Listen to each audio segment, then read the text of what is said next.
उर्दू कायदे इंशा पहली जमात। आज का हमारा सबक है जुमला। जुमला क्या होता है?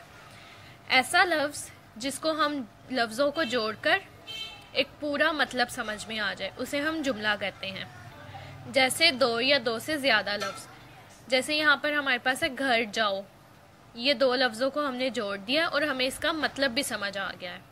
नमाज पढ़ो, अब हमें यह समझ आ गया कि हमें नमाज पढ़ने के लिए कहा गया है।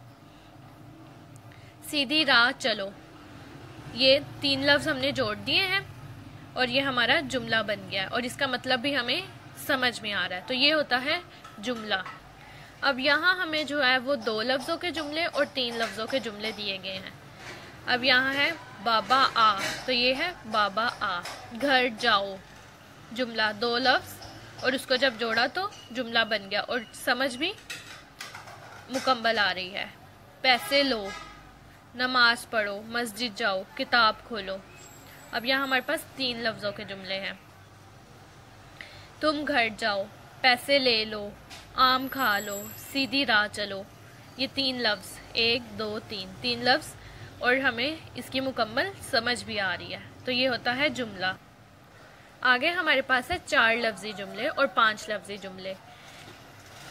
अब इसमें हमारे पास क्या आ जाता है? अल्लाह का हुक्म मानो, अल्लाह रहमत वाला है, नमाज पाबंदी से पढ़ो। ये हमारे पास चार लफ्ज़ों के जुमले हैं। एक दो तीन चार, चार लफ्ज़ हो गए। अब यहाँ नीचे हमारे पास है पांच लफ्ज़ी जुमले। इसमें क्या आता है?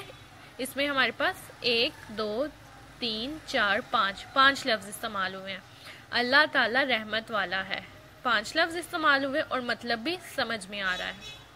उस्ताद का अदब किया करो, पांच लफ्ज़, मतलब समझ आ रहा है। दिल लगा कर काम करो, पांच लफ्ज़, एक दो तीन चार पाँच और मतलब भी मुकम्मल समझ में आ रहा है।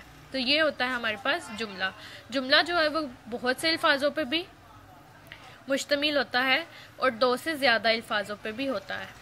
जुमले में हमारे पास कम से कम दो अल्फाज और ज़्यादा से ज़्यादा की कोई हद नहीं है।